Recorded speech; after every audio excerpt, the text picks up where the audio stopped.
Well, now we come to Anne of Bohemia. How many people have heard of Anne of Bohemia in reference to the Reformation? I'm glad there's 3 people here. Good, that's a start. Well, Anne of Bohemia is an important 14th century reformer, a friend of the reformers, a daughter of the Reformation. Anne of Bohemia was the eldest daughter of Emperor Charles IV of the Holy Roman Empire, and her brother was King Wenceslas of Bohemia. He was named after the subject of the famous Christmas carol, Good King Wenceslas, that era and area. Well, Anne was taught the truths of Scripture from her youth. And there were a number of faithful gospel preachers in Bohemia at that time, including Conrad Strickner and Johann Melech and Matthias Janowicz. Anne asked many probing questions concerning scriptural truths. Anne was described as a godly, intelligent young lady with an inquiring mind. She was renowned for a love of reading and for possession of the scriptures in 3 languages. Her favorite books of the Bible were the 4 Gospels, which she constantly studied.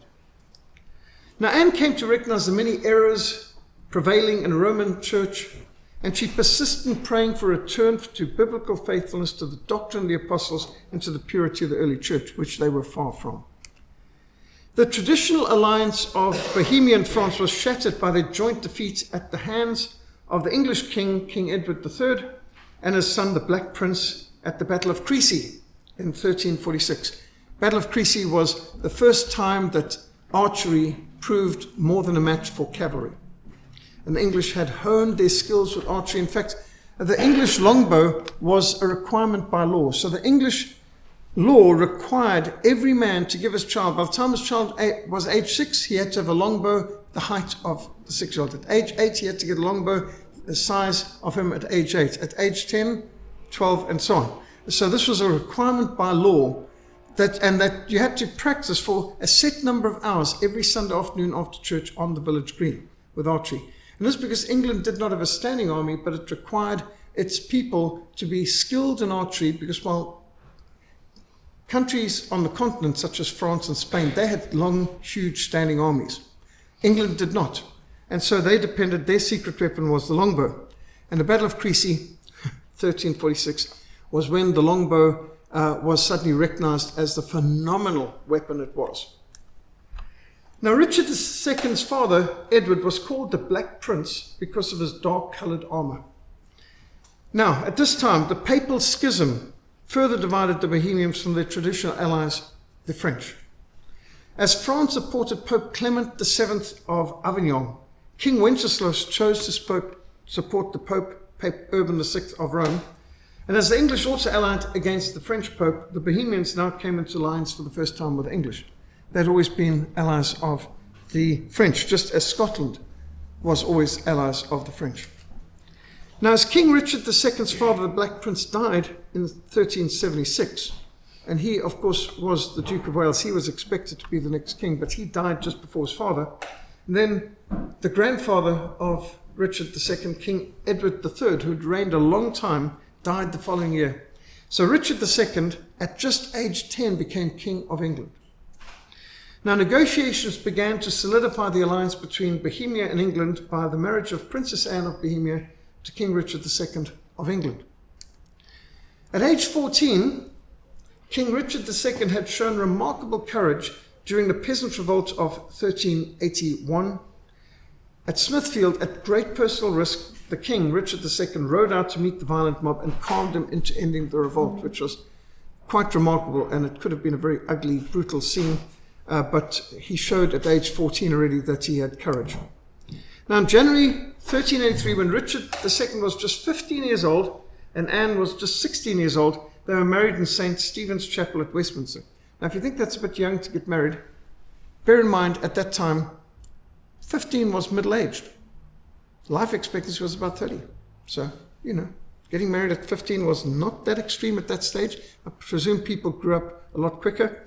And you certainly wouldn't have had children behaving as they are in their 20s, 30s, and 40s as they are now, having gap years and gap decades, and living at home with mommy and mommy doing the washing and daddy paying the bills. And, obviously that didn't happen.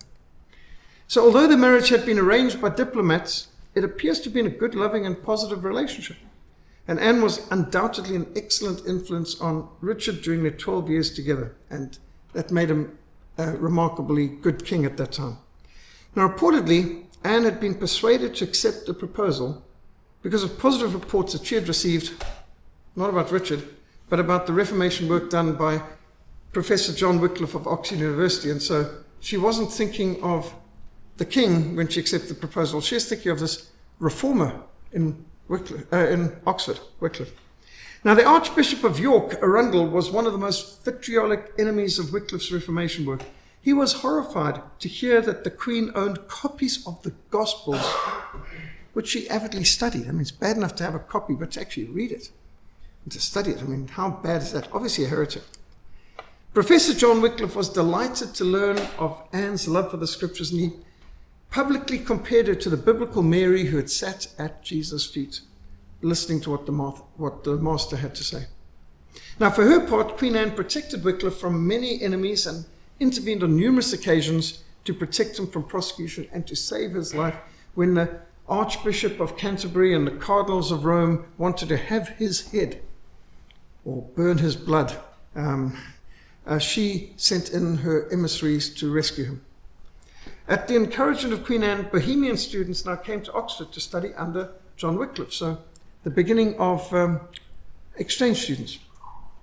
Many of these students carried back the Reformation writings and teachings of Wycliffe to Prague, in Bohemia, and throughout Central Europe. And students sponsored by Queen Anne were soon taking the Reformation teachings and the writings of Wycliffe as far afield as Lithuania. And by the way, at this time, Lithuania was a huge area. See, the Principality of Lithuania included a significant amount of what today is called Ukraine as well. So there they are. Bohemia is right there in Central Europe, sandwiched between Germany and Austria.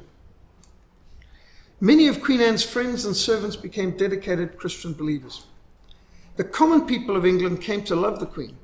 Her kindness and her generosity to the poor was legendary. It's said that as many as 6,000 people were fed daily through her benevolence. This was someone who cared for the common people. Tragically, this bright and shining light was cut short on the 7th of June, 1394, as Anne died at age 27. See, I told you, 15 was middle-aged in the Middle Ages.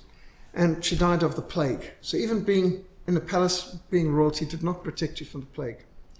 Her husband, King Richard II, was devastated. The people of England deeply mourned her.